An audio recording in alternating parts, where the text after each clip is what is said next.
चलिए आज हम लोग पढ़ते हैं लाइट। लाइट का मतलब प्रकाश। ठीक है, तो चलिए देखते हैं प्रकाश होता क्या है। ठीक है ना। तो यहाँ बोल रहा है कि light is a source of energy. Light क्या है? एनर्जी का सोर्स है। ठीक है, जिसकी सहायता से हम किसी भी ऑब्जेक्ट को क्लियरली देख पाते हैं। मतलब with the help of light, light की सहायता से we can see any object around us. हम अपने आसपास के किसी भी ऑब्जेक्ट को क्लियरली देख पाते हैं। ठीक है, अगर इसको क्लियर शॉर्ट में पढ़ा जाए तो light is a form of energy we can see help us any object. मतलब लाइट एक ऊर्जा का स्रोत है जिसकी सहायता से हम किसी भी ऑब्जेक्ट को आसानी और क्लियरली से देख पाते हैं। अब बोल रहा है light is travel in a straight line. Light जो है हमेशा एक सीधी रेखा पर बिल्कुल स्ट्रेट लाइन पर ट्रेवल करती है। ठीक है, अब बोल रहा है कि लाइट के अकॉर्डिंग, किसके अकॉर्डिंग? लाइट के अकॉर्डिंग टोटल ऑब्जेक्ट को दो टाइप में क्लासिफाइड किया गया है। कितने टाइप में? दो टाइप में। एक होता है लुमिनियस ऑब्जेक्ट, दूसरा होता है non luminous object. Luminous object किसको बोलते हैं? तो वैसे ऑब्जेक्ट जिसके पास खुद का लाइट होता है। जैसे एग्जाम्पल में बात करूं तो एग्जाम्पल में सन एंड स्टार। ठीक है, ये दो ऐसे नेचुरल ऑब्जेक्ट हैं। ठीक है, ये दो नेचुरल सोर्स है लाइट का जिनके पास खुद का लाइट होता है। ठीक है, इसके अलावा आर्टिफिशियल में मतलब बहुत सारे होते हैं। एलईडी बल्ब हो गया, कैंडल हो गया, बहुत सारे ऑब्जेक्ट होते हैं जिनके पास खुद का लाइट होता है, जो अपना लाइट खुद ही दे पाते हैं। नॉन लुमिनियस किसको बोलते हैं?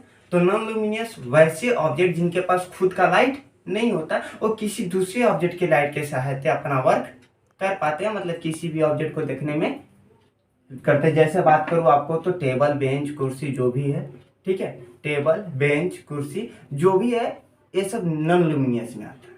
ठीक है, चलिए एक बार फिर इसको देखते हैं। लुमिनियस ऑब्जेक्ट किसको बोलते हैं? वैसे ऑब्जेक्ट जिनके पास खुद का लाइट होता है।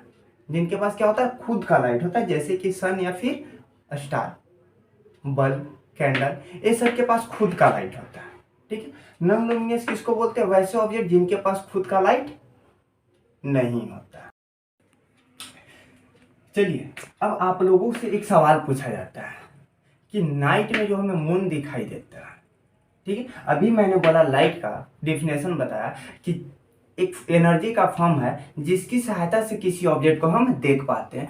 तो जो मून है हमें नाइट में जो दिखाई देता है उसके पास खुद का लाइट होता है या फिर नहीं होता है। ठीक है, तो चलिए उसके बारे में मैं डिस्कस करता हूँ। मून जो है एक नॉन लुमिनियस ऑब्जेक्ट में आता है। किस में आता है? नॉन लुमिनियस में आता है। ठीक है, बट अब रीजन है कि नॉन लुमिनियस में आते हुए भी हमको क्लियर दिखाई देता है। ठीक है, इसका रीजन है कि सन का लाइट, किसका लाइट?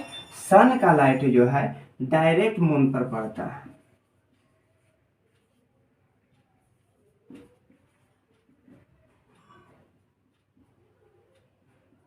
ये सन का लाइट जो है डायरेक्ट मून पर पड़ता है। ठीक है ना।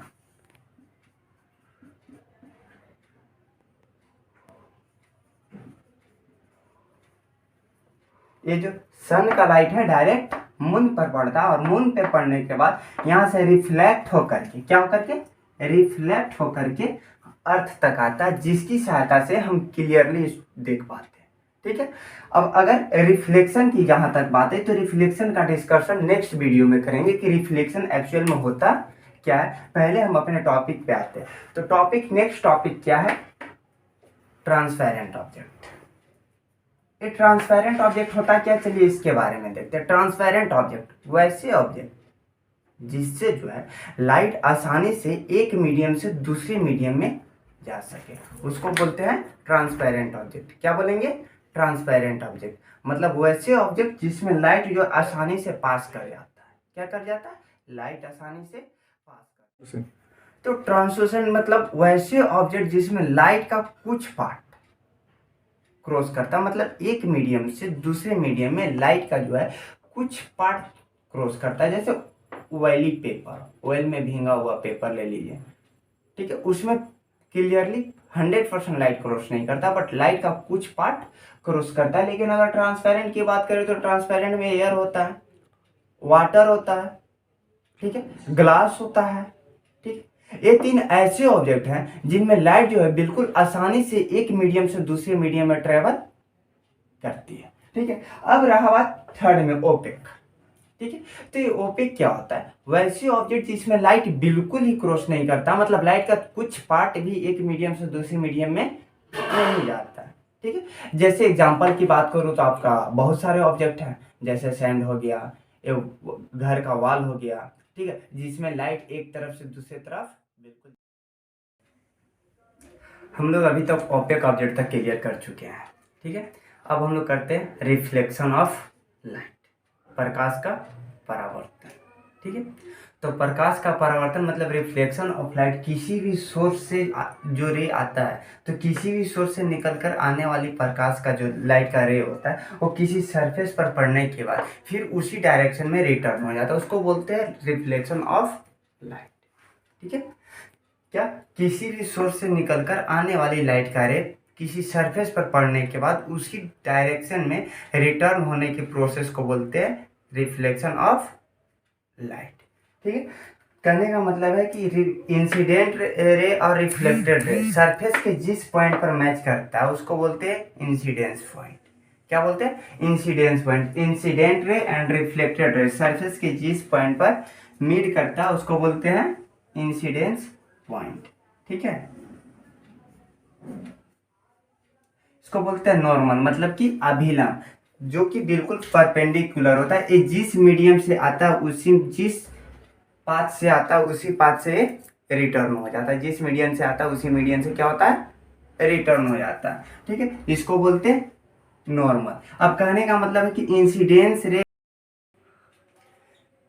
चलिए देखते हैं, ये जो है ना प्लेन सरफेस के जिस पॉइंट पर इंसिडेंस रे एंड रिफ्लेक्टेड रे मिड करता है, सेम उसी का परपेंडिकुलर जो है नॉर्मल बनाता है। नॉर्मल जिस पॉइंट पे आता है उसी पॉइंट से रिफ्लेक्ट भी करता है। ठीक है। अब चलते हैं हम लोग कि इंसिडेंस एंगल क्या होती है। इंसिडेंस एंगल क्या? तो इंसिडेंस रे एंड नॉर्मल रे, इंसिडेंस रे एंड नॉर्मल रे के बीच का जो एंगल होता है ना उसको बोलते हैं एंगल ऑफ इंसिडेंस। उसको क्या बोलते हैं? Angle of incidence. Incident ray and normal रे के बीच की एंगल को बोलते हैं angle of incidence, and reflected ray and normal के बीच का जो एंगल बोलते हैं उसको बोलते हैं एंगल ऑफ रिफ्लेक्टेड। ठीक है। जिसको हम लोग रिफ्लेक्शन एंगल के नाम से जानते हैं और इसको इंसिडेंस एंगल के नाम से जानते हैं। ठीक है। चलिए अब हम लोग बात करते हैं कि एंगल आई जो होता है ना, एंगल आर के इक्वल होता है। ठीक है। ये आपको अगले वीडियो में बताया जाएगा लॉ ऑफ रिफ्लेक्शन में। किसमें? लॉ ऑफ रिफ्लेक्शन में। लॉ ऑफ रिफ्लेक्शन हम लोग अगले वीडियो में देखेंगे, उसमें बताएंगे। जैसे कि हम लोगों को पढ़ना होता है लॉ ऑफ रिफ्लेक्शन में, जिसमें फर्स्ट लॉ पढ़ते हैं कि एंगल आई जो होता है एंगल आर के इक्वल होता है, मतलब angle of incidence equal to angle of reflected. अब वो कैसे होता है और क्यों होता है वो हम अगले वीडियो में अच्छी तरह से डिस्कस करेंगे।